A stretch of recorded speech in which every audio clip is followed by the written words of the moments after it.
India ki Prime Minister Narendra Modi na lakleba September tarago humdoida mahaki Manipur Khongchat asiga mari lenana BJP ki Central Leader North East in Charge Dr. Sambit Patra Hanigi Chief Minister Nongthongbam Biren Hanigi Minister Singh MLA Singh Party President A Sarda Yauna Punanditai pa to take the labor Thambal Sangleda Prime Minister ki Khongchat ka mari lenana wa khanakre Prime Minister ki Khongchat asigi matangda miyamna tongan ma mot kaya fongdorakli hiramasigi matangda SKTV gi akanaba paudam ama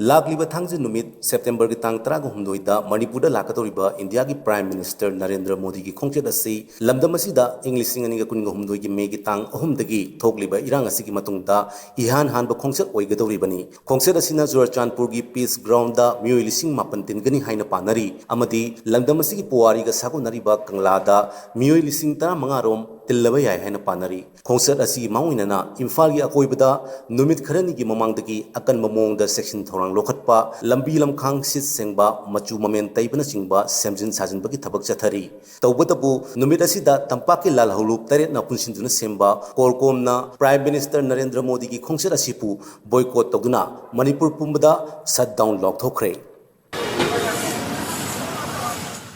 Hauze SKTV की team ने लेजरी मफम से इम्फाल की ख्वाइरंबन कैथल दनी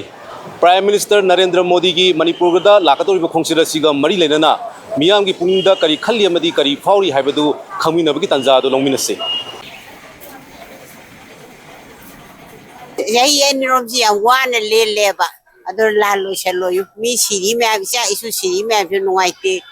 लिकियम दे लेरी में आबि नुवाइते अदुना लालो सल बिरमु ओइना हायो नरेंद्र मोदी दा माने मतम दुदा अखोई गिदम वहाय अमु ngang गिदबदो अखोई हुजिक यामना इसाजि थमोय सोक्तना लैबनि मतम दुदा अखोइना उनजगे ने दिल्ली दा कयारा हन्ना चटप मतम दा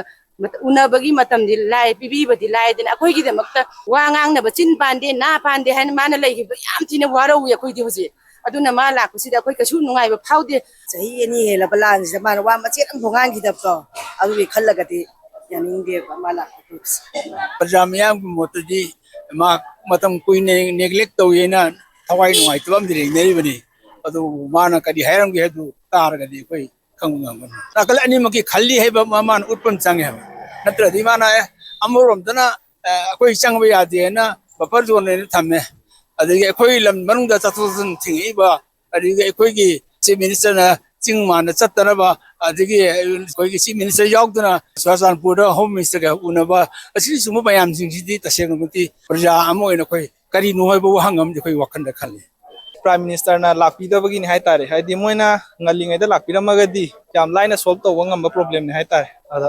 thienga ga ju ngambira ga di yam nungai chani सही अनि हेलकलब लमदम मसिदा थोकलि बैरांग असिगा मई लेनना मिसी मिना मदि पामदब थोकदो कया म थोकरे ngasi ngasi su khoi lamdam asida leiminariba mioi khudimak thokli bairang asigi saitheng langli mioi be khudimak tangdu leita na ingsing na hingba pamba ngatani talaka sida Bharat ki Prime Minister Narendra Modi ki Manipur ki Khongchat asina